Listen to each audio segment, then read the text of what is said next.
उन्होंने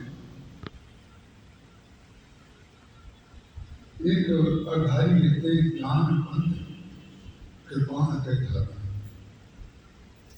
ज्ञान पंथ जो है तलवार की धार है, कृपाण की धार है। और ज्ञान अगर किसी को हो भी जाए, और बस जिसको ज्ञान होता है वो अपने को कभी ज्ञानी नहीं मानता है। ये ज्ञान का प्रमाण है। और जिसको ज्ञान नहीं होता है वो ज्ञान अपने अंदर जरूर देखता है। तो गोस्वामी तुलसीदास जी महाराज ने ये स्पष्ट कर दिया कि रामचरितमानस का जो उत्तर कांड है, जिसकी कथा कल हमने सूत्र रूप में, जैसे भवन की नींव बनाई जाती है तो उस नींव में जो जो पदार्थ होते हैं उसमें पहले मजबूती के लिए डाल दिए जाते हैं ताकि ऊपर भवन बनाने में सुविधा हो, मजबूत रहे भवन। इसलिए सूत्र रूप में हमने प्रसंग के अनेकों भावों से कुछ बातें रामचरितमानस से संबद्ध चर्चा आपके समक्ष करके प्रसंग को विस्तारित स्वरूप दिया था। अधिकांश लोग उत्तर कांड को ज्ञान कांड मानते हैं। निश्चित रूप से उत्तर कांड ज्ञान कांड है, लेकिन ज्ञान कांड है, हम भी कह रहे हैं ज्ञान कांड है और आप भी कह रहे हैं, संत परंपरा भी यही कहती आई है।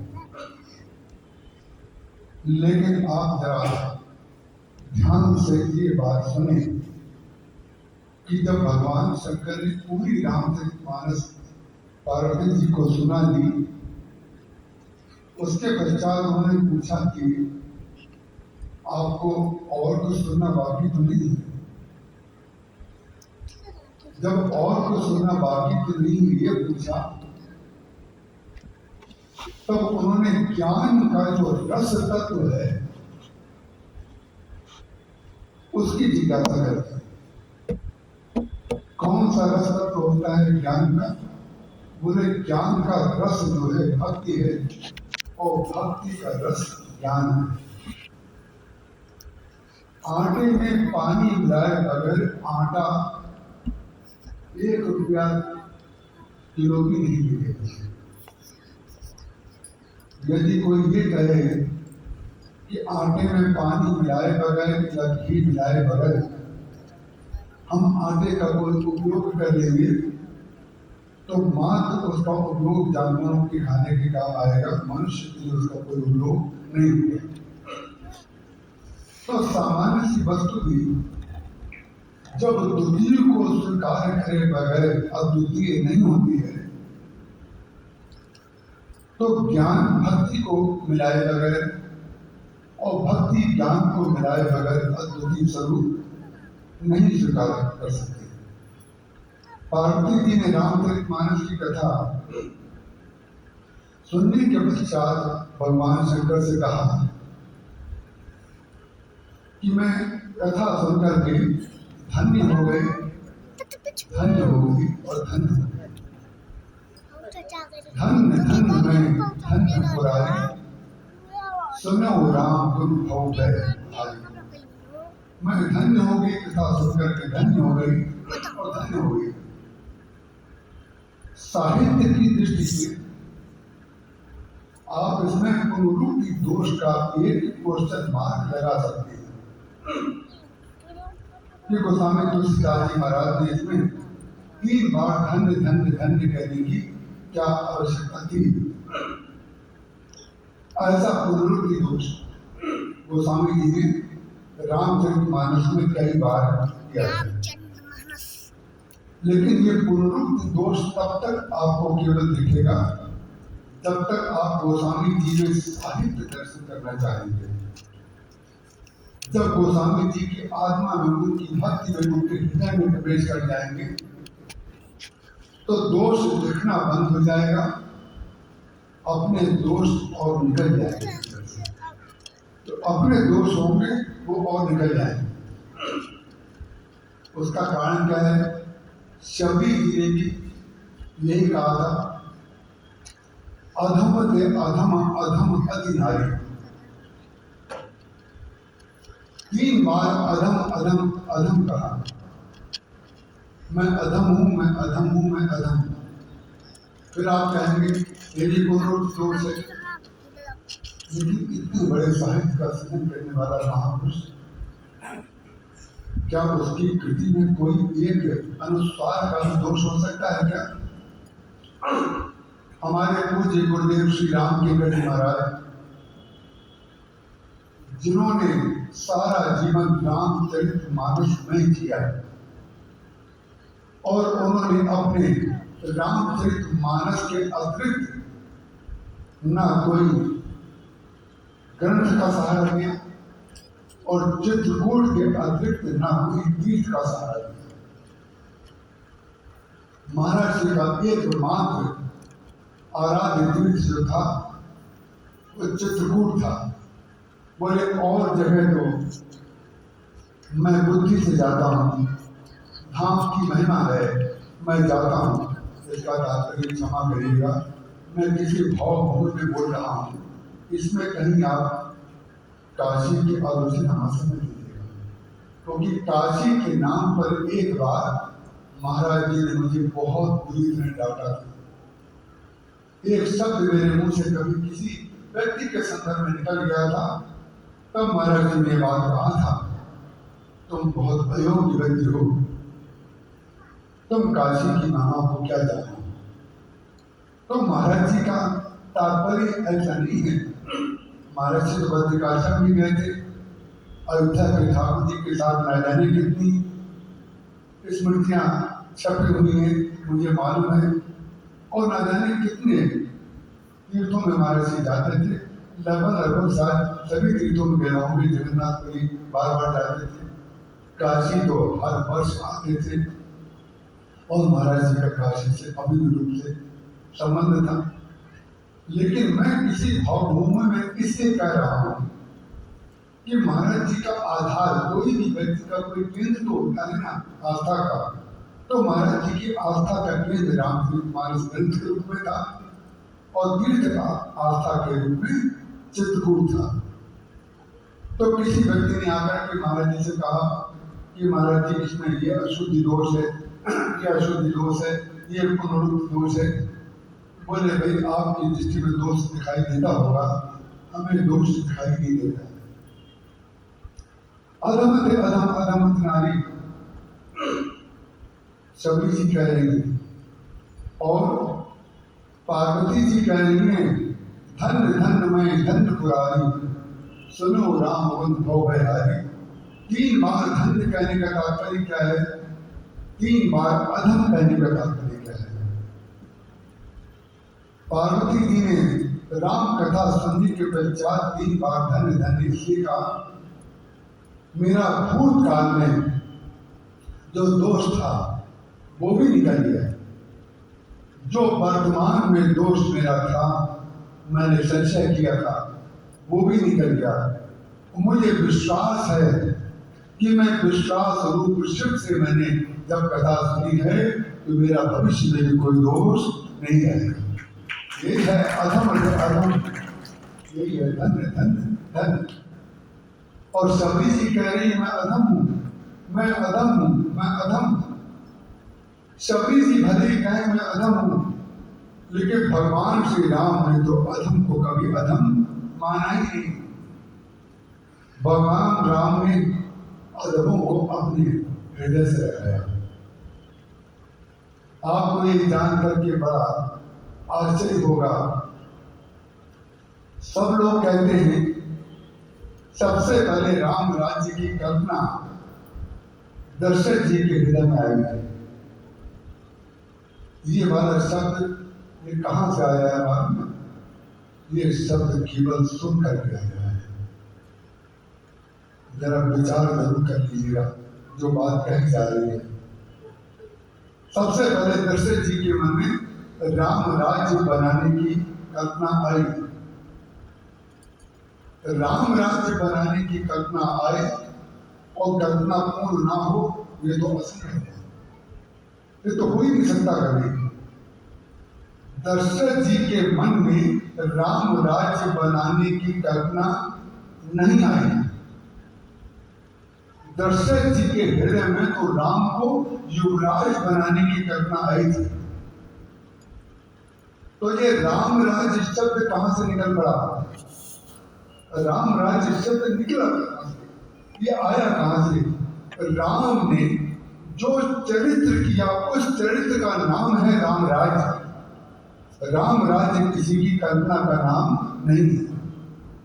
भगवान राम ने जो करके दिखाया और जो समाज में परिवर्तन हुआ उसका नाम राम राज्य पड़ गया। राम राज्य किसी की योजना नहीं, ये सत्य है, ये तथ्य है। उसका कारण क्या है? भगवान राम ने पहले राम राज्य का चरित्र करके दिखाया। जब तक आप करके दिखाएंगे तब तक आप साहित्य में नहीं पहुंच पाएंगे। पढ़ा हुआ साहित्य न जाने कितने लोगों के पास होता है। गोस्वामी तुलसीदास जी महाराज ने जब हम दोष देख सकते हैं तो सबसे पहले हम ये ध्यान करें कि क्या हमें तो कोई दोष नहीं है। जिस समय हम अपने में दोष देखने चलेंगे तो गोस्वामी तुलसीदास जी महाराज ने दोष दिखना बंद हो जाएगा। और जब तक अपने अंदर गुण दिख रहा है तब तक किसी में भी दोष दिखाई देता रहेगा। अधम के अधम अधम पति में पति मंद अघारी।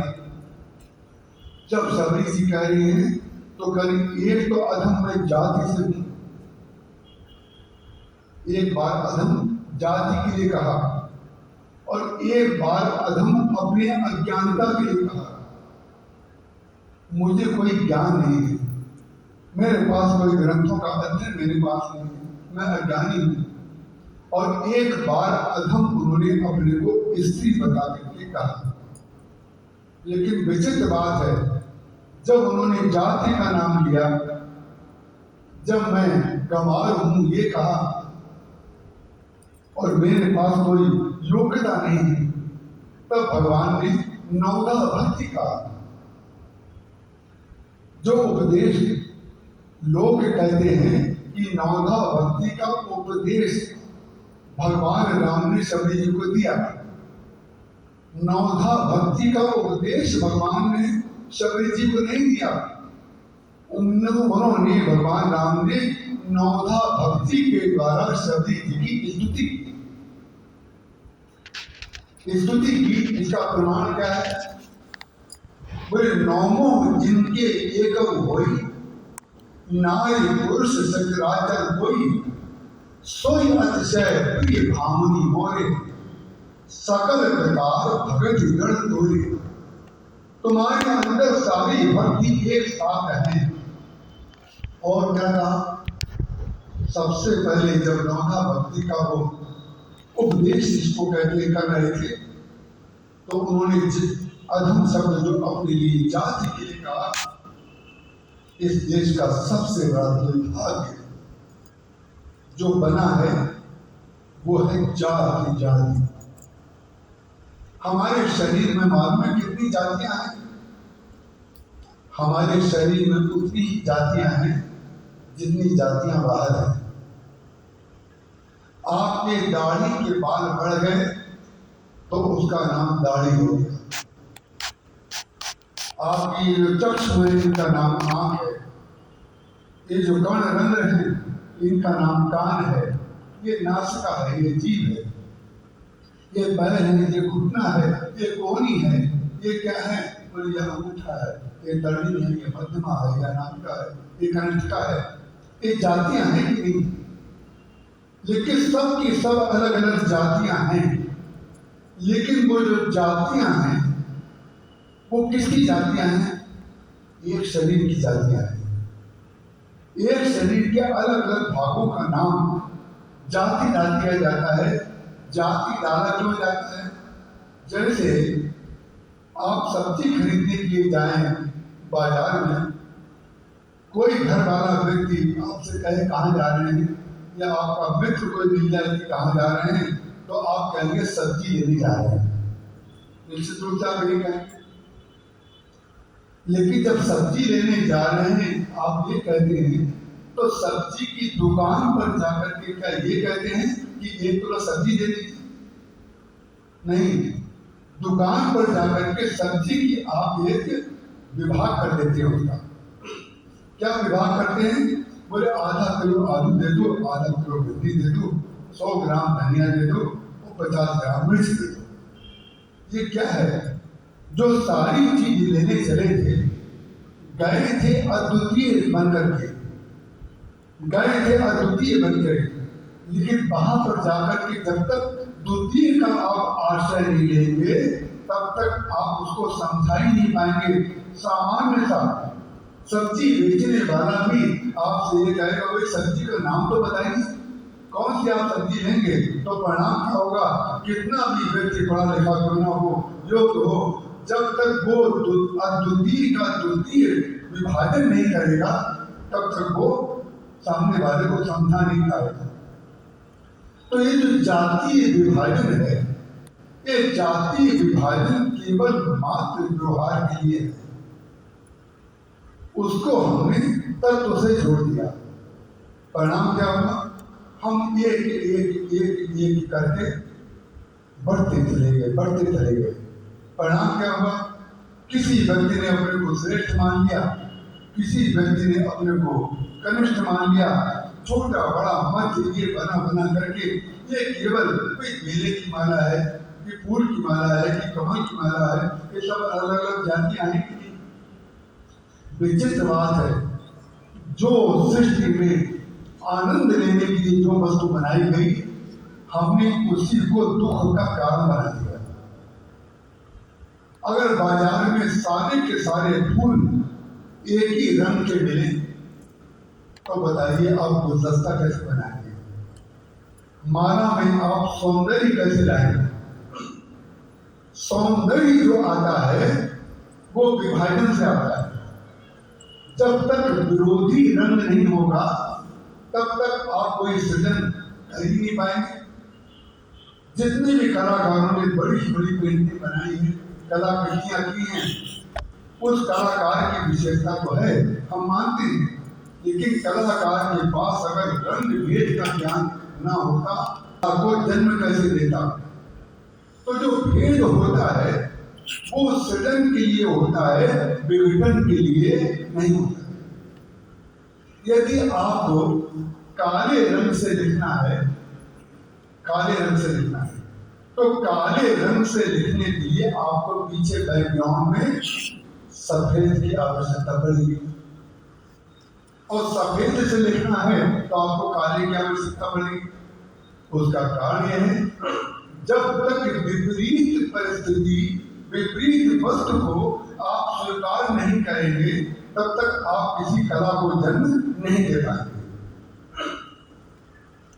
हम लोग, भगवान ने विभीषण जी से कहा, जननी जनक बंधु सुत दारा तन धन भवन सुहृद परिवारा, सबके ममता, सबके प्रति जो हमने और आपने ममता को फैला रखा है, बोले सारी ममता को आप बटोर लीजिए। बोले बटोरने के बाद करे क्या? तो सबके ममता दाग बटोरी, मम पद माने बांध बटोरी।